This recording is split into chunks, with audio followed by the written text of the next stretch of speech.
ಎಲ್ರಿಗೂ ನಮಸ್ಕಾರ. ನಾನು ಅನ್ವೇಷ್ ನಿಡ್ಮಾರ್. ಲಾಸ್ಟ್ ವಿಡಿಯೋದಲ್ಲಿ ನಾನು ನಿಮಗೆ ಜಾಯ್ಕಾಯ ವಂಶಕ್ಕೆ ಸೇರಿದಂತಹ ಮತ್ತೊಂದು ಪತ್ರೆಯನ್ನು ನಿಮಗೆ ಗೆಸ್ ಮಾಡಲಿಕ್ಕೆ ಹೇಳಿದ್ದೆ. ಈ ವಿಡಿಯೋದಲ್ಲಿ ನಾನು ನಿಮಗೆ ಅದು ಯಾವುದು, ಅದು ಕಾಣಲಿಕ್ಕೆ ಯಾವ ರೀತಿ ಇರ್ತದೆ ಅಂತ ನಿಮಗೆ ತೋರಿಸ್ತೇನೆ. ಲಾಸ್ಟ್ ವಿಡಿಯೋದಲ್ಲಿ ಗೆಸ್ ಮಾಡಲಿಕ್ಕೆ ಹೇಳಿದ್ದಂತಹ ಪತ್ರೆ, ಇದಕ್ಕೆ ಹೆಸರು ರಾಮಪತ್ರೆ ಅಂತ ಹೇಳ್ತಾರೆ. ಇದಕ್ಕೆ ನಮ್ಮ ಪ್ರದೇಶದಲ್ಲೆಲ್ಲ ನಾವು ಕಾಣಜೆ ಅಂತ ಹೇಳ್ತೇವೆ ಇದಕ್ಕೆ. ಇದನ್ನು ನಿಮಗೆ ನಾನು ಒಡೆದು ತೋರಿಸ್ತೇನೆ, ಇದರ ಒಳಗೆ ಹೇಗುಂಟು, ಇದರ ಬೀಜ ಹೇಗುಂಟು ಅಂತ. ನೋಡಿ ಫ್ರೆಂಡ್ಸ್, ಇದನ್ನು ಒಡೆದಾದ್ಮೇಲೆ ಯಾವ ರೀತಿ ಕಾಣ್ತದೆ ಅಂತ. ಇದಕ್ಕೆ ಹೂ ಅಂತ ಹೇಳ್ತಾರೆ. ಇದರ ತೊಪ್ಪೆ. ಇದನ್ನು ನೀವು ಅಡಿಕೆ ಮರದ ಬುಡಕ್ಕೆಲ್ಲ ಹಾಕಿದರೆ ಒಳ್ಳೆ ಪಾಸ ನಿಲ್ತದೆ ಅಡಿಕೆ ಮರದ ಬುಡದಲ್ಲೆಲ್ಲ. ಮತ್ತು ಅದರ ಬೀಜ. ಇದಕ್ಕೆ ಕೆಜಿಗೆ 45-40 ಹಾಗೆ ರೇಟ್ ಉಂಟು. ಈಗ ನಾನು ಚಿಕ್ಕ ಇರುವಾಗೆಲ್ಲ ಇದಕ್ಕೆ ಒಂದು 18-19 ಅಷ್ಟೇ ಇದ್ದದ್ದು. ನೋಡಿ, ಇದು ಒಣಗಿ ಆದಮೇಲೆ ಈ ರೀತಿ ಕಲರ್ ಬರಬೇಕು. ನೋಡಿ,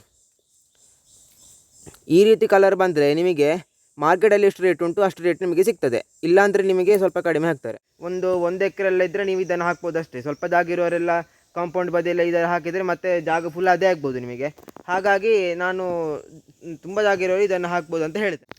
ನಾನು ನಿಮಗೆ ಇದು ಮರ ಕಾಣಲಿಕ್ಕೆ ಹೇಗಿರ್ತದೆ ಮತ್ತು ಇದರ ಚಿಕ್ಕ ಮಿಡಿ ಕಾಣಲಿಕ್ಕೆ ಹೇಗಿರ್ತದೆ ಇದರ ಬಗ್ಗೆ ಡೀಟೇಲ್ ಇನ್ಫಾರ್ಮೇಷನ್ ಕೊಡ್ತೇನೆ. ಈಗ ನೋಡಿ ನಾನೀಗ ತೋರಿಸ್ತೇನೆ. ಈಗ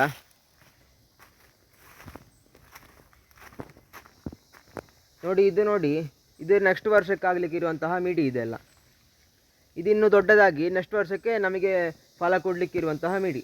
ಈ ಟೈಮಲ್ಲಿ ಅಂದರೆ ಮೇ ಟೈಮಲ್ಲಿ ಇದು ಇಷ್ಟು ಮಿಡಿ ಬಿಟ್ಟಾಗ್ತದೆ.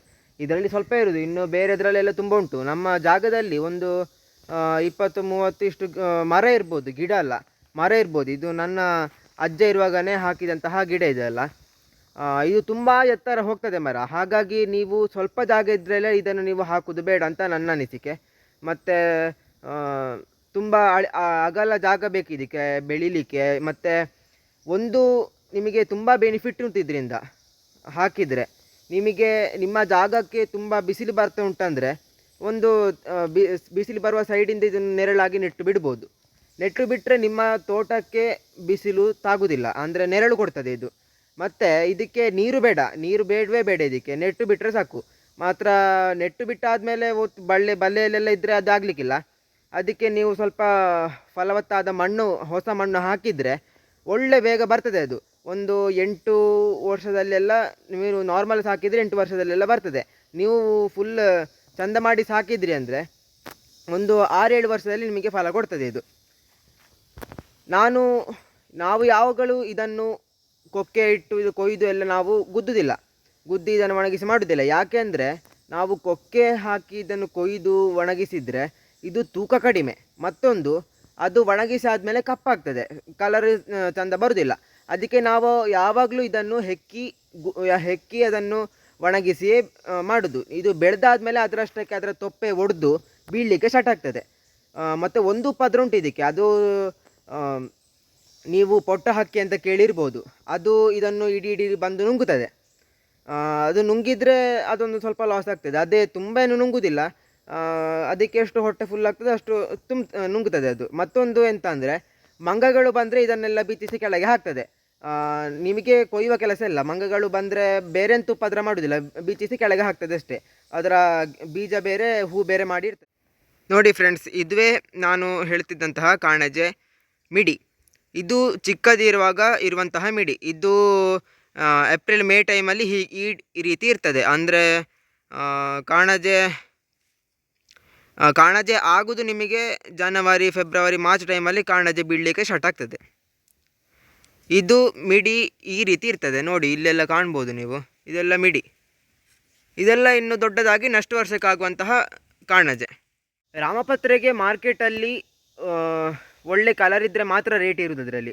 ಅಂದರೆ ತುಂಬ ಕಡಿಮೆ ಹಾಕೋದಿಲ್ಲ. ಈಗ ಒಂದು 1450 ಎಲ್ಲ ಇದ್ದರೆ ಒಂದು 1400 ಎಲ್ಲ ಹಾಕ್ಬೋದು ಅಷ್ಟೇ. ಕಪ್ಪಾದರೆ ಸ್ವಲ್ಪ ಕಡಿಮೆ ಮಾಡ್ತಾರೆ ಅಷ್ಟೇ.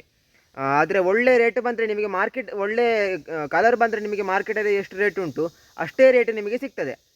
ಹಾಗಾಗಿ ನಾನೊಂದು ವಿಷಯ ಹೇಳೋದು, ಅದನ್ನು ಬಿದ್ದದನ್ನು ಹೆಕ್ಕಿ ನೀವು ಒಣಗಿಸೋದು ಮಾಡಿದರೆ ನಿಮಗೆ ಒಳ್ಳೆ ಕಲರ್ ಬರ್ತದೆ. ಮತ್ತು ಅದೊಂದು ಬೆಳೆದು ಸಿಗ್ತದೆ. ನಿಮಗೆ ಬೆಳೆದು ಸಿಕ್ಕಿದರೆ ತೂಕ ಜಾಸ್ತಿ. ಅದನ್ನೇ ನೀವು ಒಟ್ಟು ಅದು ಬೆಳೆಯದೆ ಅದನ್ನು ಕೊಯ್ದು ಎಲ್ಲ ಮಾಡಿದರೆ ಉಂಟಲ್ಲ, ಅದು ನಿಮಗೆ ತೂಕ ಕಡಿಮೆ ಮತ್ತು ಅದು ಕಪ್ಪಾಗ್ತದೆ. ಹಾಗೆ ಅದಕ್ಕೆ ರೇಟ್ ಸಿಗುವುದಿಲ್ಲ ನಿಮಗೆ. ನೋಡಿ, ಇದು ಕಾಣಜೆ ಗಿಡ. ಇದು ಚಿಕ್ಕ ಗಿಡ, ಇದು ಹುಟ್ಟಿದ್ದನ್ನು ನಾವು ಬಿಟ್ಟಂತಹ ಗಿಡ ಇದು. ನಿಮಗೆ ಕಾಣಜೆ ಮನೆಯಲ್ಲಿ ಆಗಬೇಕಂದ್ರೆ ಒಂದು ಗಿಡ ಇದ್ದರೆ ಸಾಕಾಗುವುದಿಲ್ಲ, ಒಂದು ಗಂಡು ಗಿಡ ಮತ್ತೊಂದು ಹೆಣ್ಣು ಗಿಡ ಬೇಕಾಗ್ತದೆ. ಗಂಡು ಗಿಡದಿಂದ ಹೂ, ಹೆಣ್ಣು ಗಿಡದ ಮೇಲೆ ಪಾಲಿನೇಷನ್ ದುಂಬಿ ಮುಖಾಂತರ ಆಗಿರ್ಬೋದು, ಮತ್ತು ಇದು ಬೇರೆ ಹಕ್ಕಿಗಳು ಇಲ್ಲಾಂದರೆ ಜೇನು ಹುಳುಗಳು ಇವುಗಳಿಂದಾಗಿ ಪರಾಗಸ್ಪರ್ಶ ಆಗಿಯೇ ಈ ಕಾಣಜೆ ಮಿಡಿ ದೊಡ್ಡದಾಗುವುದು. ನಿಮಗೆ ಒಂದು ಗಿಡ ನೀವು ಮಾಡಿದರೆ ಕಾಣಜೆ ಆಗುವುದಿಲ್ಲ.